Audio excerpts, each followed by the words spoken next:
Alors que les Palestiniens, avec l'aide appuyée de l'Union européenne et encore plus particulièrement celle du Quai d'Orsay, s'apprêtent à demander un vote de l'ONU pour la création en 2011 d'un État palestinien, il est bon de se demander à quoi ressemblera cet État. En effet, sur le plan humain, un grand point d'interrogation est posé. Sera-t-il permis aux Juifs d'y vivre ou sera-t-il interdit à ces derniers d'y vivre? C'est une première question. La deuxième question est, s'ils y vivent, seront-ils des dhimmis? Bienvenue en Palestine de l'apartheid, c'est le 5e édito vidéo de JSS News. Bienvenue.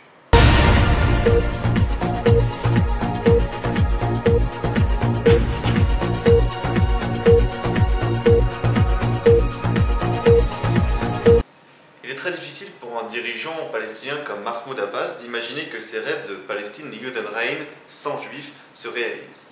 D'ailleurs, malgré qu'il ait lui aussi dit tout et son contraire, l'actuel Premier ministre palestinien Salam Fayyad a souhaité en 2009 la bienvenue à tous les juifs qui voudraient vivre en État de Palestine. Très bonne nouvelle, à moins que Salam Fayyad n'imagine une présence juive en Palestine comme elle l'est dans 99% des États arabes, c'est-à-dire invisible.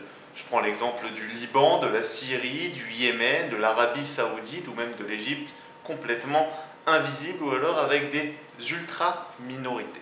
En fait, de nombreux États arabes sont de facto des pays d'apartheid. L'apartheid en Afrique du Sud était principalement fondé sur 3 points. Le premier est que les non-blancs ne pouvaient pas voter. Le second est qu'ils ne pouvaient pas se marier avec des blancs. Et le troisième point était qu'ils devaient vivre dans des zones séparées.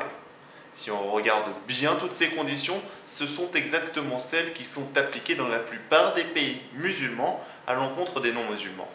En 2010, en Jordanie, il est interdit à un chrétien qui vient visiter la belle ville touristique de Petra d'emmener dans ses bagages un exemplaire du Nouveau Testament. En 2010, cette même année et dans ce même pays, il est toujours interdit aux juifs de porter sur la tête une kippa, comme je le fais actuellement. Il est également et surtout interdit à un juif d'acquérir le moindre centimètre carré de terre dans cet état que l'on dit modéré de Jordanie.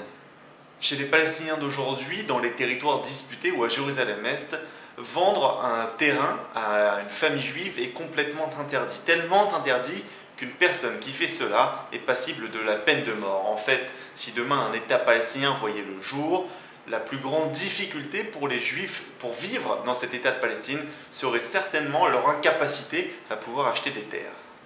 Le projet de constitution d'un État palestinien établit que cet État sera un État arabe et musulman ayant pour base juridique la charia.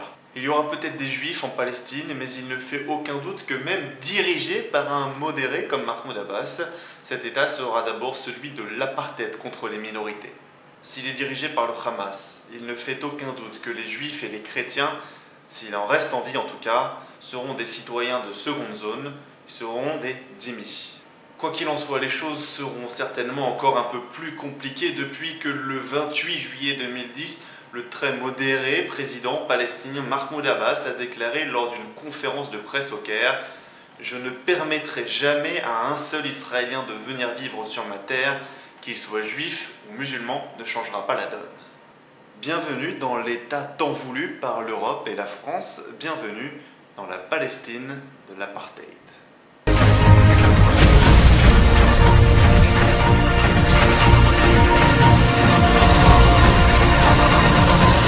Et vous, qu'en pensez-vous? Laissez vos coms sur jssnews.com.